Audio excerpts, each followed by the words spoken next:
It's funny that golden age piece. As I'm out traveling, every age, we always think of the golden age. For us, the '50s, maybe the golden age of the church.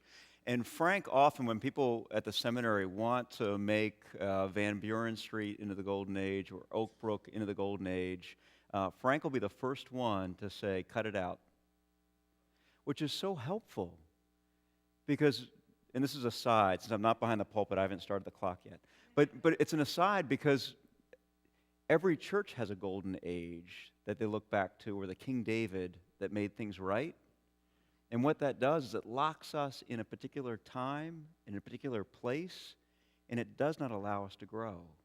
And so Frank, often in the middle of a meeting, as folks start reminiscing about the golden age, he'll be quick to say, that wasn't the golden age. It was good. He'll also pick out the imperfections of that time and always bring us back to the present, which, Frank, that's a gift. That's a real gift.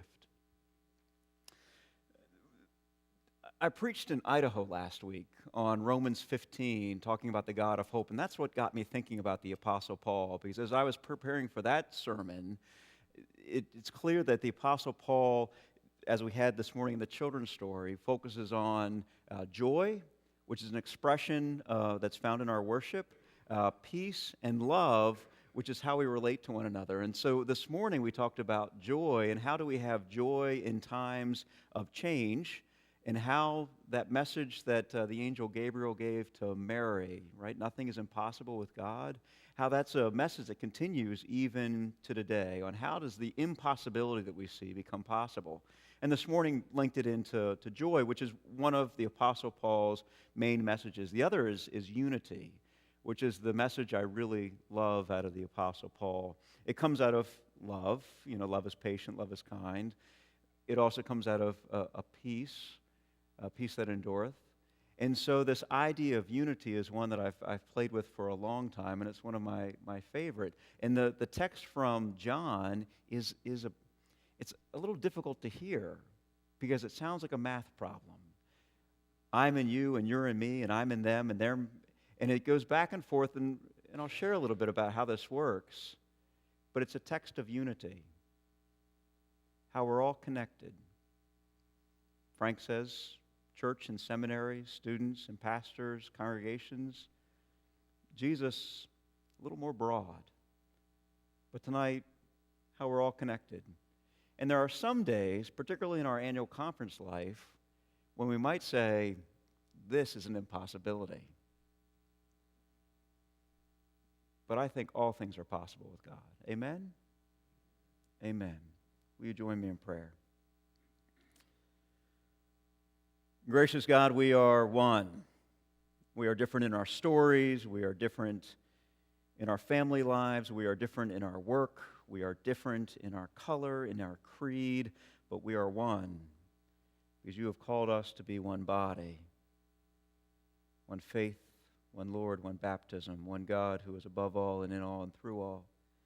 Draw us together through your word, in fellowship with your Spirit, led by your message and your presence, so that we may know, even on impossible days, that we are one. Amen. So when I was in high school, I loved math and science. I detested literature and grammar. I loved math and science. In fact, they came easy. Where literature and grammar, they were both a struggle. Give me an arithmetic problem, and it was pretty easy for me to solve, just to sit down. In fact, today, when my girls bring me their math homework, I'm like, great, let me at it. My mom finds this rather ironic, one of life's great ironies.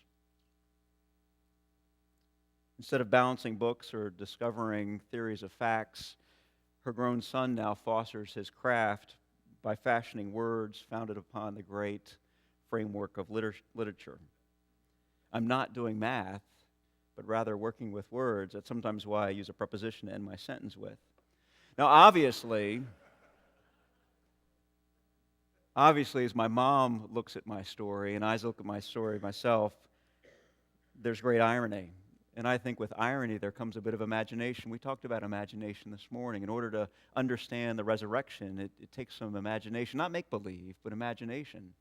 And with that imagination, then we can imagine new possibilities that God brings to us. And so obviously, God has something to do with my story with such irony and imagination. It was one of those high school classes. It was a calculus class where I learned one of my most important lessons. In fact, I learned more of a solution than I did really a lesson. My teacher was somewhat of an eccentric man, a man with many talents. He was kind of long in length with big floppy arms. He looked like a Muppet more than a man. He was often covered from head to toe in chalk, treating it as an accessory like a man wears a belt or a woman carries a purse. He wore this white streak down his back because he'd always rest up against the board as his white badge of courage. He would lead us forward, always traveling into the depth within math's darkness, shining a light upon all that is improbable, and leading a somewhat bewildered class, unsure if they really wanted to follow him, from problem to solution. As a master of numbers, he had a failing sense of time. He was always late. One day as we sat in the class, we were waiting and counting down the minutes, seeing if he would ever come in.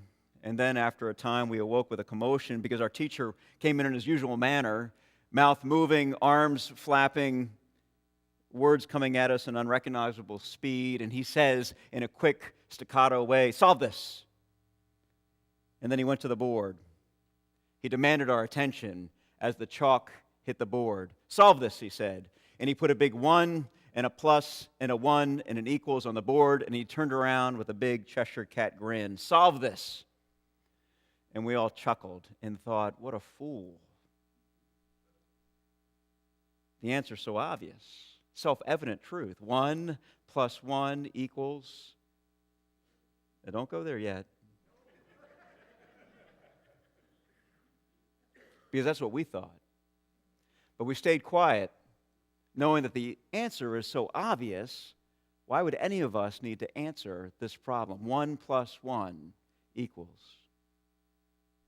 Till Matt Chang, sitting in the back, always wrote with a pencil in small little numbers, said, "Okay, the answer?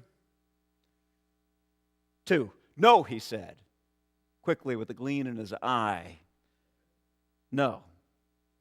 The answer is 1. "Really? 1? He then, knowing our expression, said, "Do you want me to prove it?" Then with a dash of chalk dust and a race across the board, he began scribbling numbers all across the board. 1 plus 1 equals, and up into lines and dots and arrows, until finally he went from one side of the room all the way to the clear other side of the room, wrote equal sign, 1, circled it, laid down the chalk, and was finished. 1. And as we followed the math backwards from right to left, sure enough, 1 plus 1 can equal 1. But we all scoffed. We said, "Mr. Kramer," it was Mr. Kramer, "Mr. Kramer, 1 plus 1, everyone knows 1 plus 1 equals 2. How in the world can you contradict what we know to be true? 1 plus 1 equals 2. And Mr. Kramer, with that Cheshire smile, said, but 1 plus 1 can equal 1 if you have a little bit of imagination. Not make-believe, imagination. He says, not everything is as it seems, even in the world of facts and figures. Things don't always add up to the way you assume they should add. 1 plus 1 equals 1. Now, obviously, if Jesus had been attending that math class, he would have solved that problem long before Mr. Kramer ever got to that one with a big circle around it. For in this passage we've had read tonight, Jesus gives us a math problem, and it's already solved. I think that's what makes it so confusing. It is a math problem solved with a different answer than what we might expect. Lucky for us, it has nothing to do with finding the average speed of a train going east and the time it will meet a train going west. It has nothing to do with the Pythagorean theorem